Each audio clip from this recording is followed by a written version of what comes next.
Hey guys, it's Tony. I just thought I'd try a fun experiment here and tell you a story because I've had some crazy, wild, unexpected, fantastical experiences in my life and a lot of really crazy opportunities. And I thought it would be fun to just tell a story about one of them. And one of my favorite stories is the movie that never happened that was tentatively called Skate Jam. And it was to be a sequel of Space Jam. And here's how the whole thing happened. In 2003, Warner Brothers called my agent. I actually had a few agents at the time, which is even stranger, but he was my film and television agent in Los Angeles at William Morris. And Warner Brothers called him and said, we would like to pitch Tony on a movie called Skate Jam that he would star in with all the Warner Brothers characters, Bugs Bunny, Porky Pig, Tweedy, Marvin the Martian, my favorite, by the way. And would he be interested? And of course, I was interested, yes. And so they were working behind the scenes to create a storyline, to create imagery, and it seemed all very rushed for some reason. Which I didn't really understand why it had to be so rushed. And I was about to leave for Australia, coincidentally, to do a cameo in a movie called Deck Dogs. And if anyone has seen it, I apologize. But it was actually a kind of a fun experience. And it was an independent film. And I guess I felt like I was doing the crew a favor by being in it, but I thought it was kind of a clever script and whatever. I did it, and there it is. And we shot the whole thing in Maroubra for a week, but I digress. So they wanted to meet me, and they had a date in mind when all the producers could all get together. And I said, I'm sorry, I'm leaving that day for Australia. And they said, where are you leaving from? I said, LAX. And they said, well, we'll meet you at LAX. We'll meet you at the restaurant, which used to be called Encounter. It's that sort of dome restaurant you always see in photos of LAX. So they all literally met me before my flight.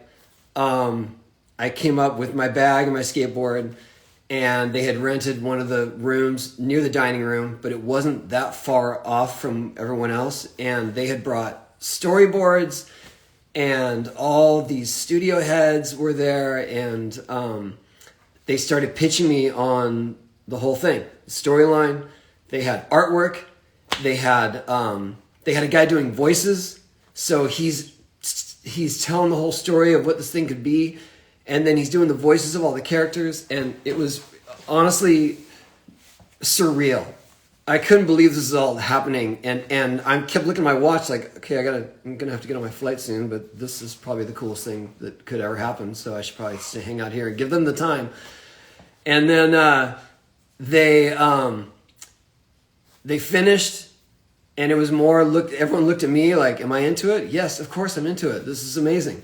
Riley, my oldest son, used to watch Space Jam at least once a day when he was really young. I used to have the whole dialogue memorized. MJ, all that. And so I was super excited. I left the meeting and with my bag on my way to the terminal, and my agent followed me, and he said, yeah, these guys are serious. I mean, they have a contract already. You're going to get $1 million up front. And I was like, what? You don't even have to pay me to do this, but awesome, crazy, okay. And they said, but at the end of the meeting, they said, well, we are going to do, we have just finished a movie called Back in Action, and this is to reintroduce all the Warner Brothers characters to the movie-going crowds because they haven't been seen since Space Jam, and that was going on almost 10 years or 8 years or something.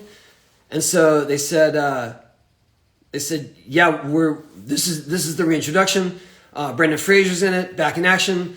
This is going to blow up, and then your movie will be the next one in line for the line of movies that will happen with all the characters. And I was like, sweet, let's go.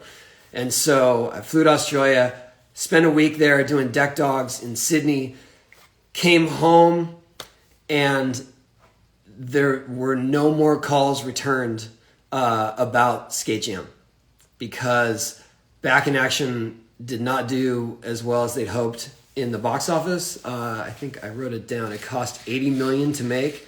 It did $68 million total in ticket sales through the course of the whole movie. And I've heard many people say they love Back in Action. I honestly, I haven't seen it, but I heard that people did enjoy it, and I guess it failed in their eyes, and then everything was off the table. Any movies that were starring their characters were done, and that was it. Skate Jam died on the vine, and I came home, and they actually didn't return any calls. I mean, it was very Hollywood. It was very Hollywood in the sense that this is definitely happening. You're getting all this money. We're doing it. We're hiring you. And then no one returns a phone call. I don't know. It was really crushing for me. It was obviously it would have been amazing to be in that type of film and have that kind of legacy. I mean, just to be on par with MJ, with Michael Jordan, to have done something like that would have been crazy. I mean, I've had amazing, incredible experiences since then. I don't regret it, but it was kind of the big thing that got away in my life. That and a cameo on Sesame Street that I was lined up for. I was going to do a whole segment on Sesame Street with Grover, and I broke my pelvis a week before the shoot, and then that was over too. But the whole thing with Skate Jam could have been amazing. And hey, I'm still ready. I'm still here. I'm still skating. Let's go. Come on, Warner Brothers. What's up? Round 2, right? Aren't they doing? They're doing a Space Jam 2 or something. I'm not really sure. Anyway, that's my story, and I have many others, and maybe we can make this a regular thing going forward. So now I'm reading your comments. Tony and MJ duo. I have never actually met Michael Jordan. I bought an autographed jersey of his in Vegas one time when when I was actually up at the tables, and they were selling sports memorabilia. So I have a signed Jordan jersey. He probably doesn't know that, nor does he care. That's it. That's my story.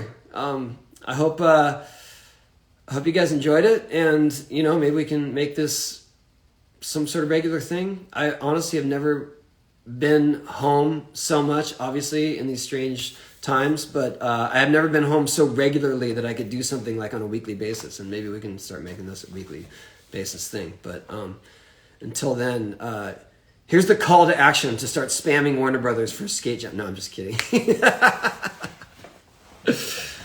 All right, well, hey, thanks you guys. Thanks for listening to my story, and I'll see you out there. What else? Birdhouse Skateboards. That's my pitch to you. Birdhouse Skateboards. I know we're sold out of stuff. I'm sorry. It's hard. It's hard to get stuff right now. Skateboarding's booming.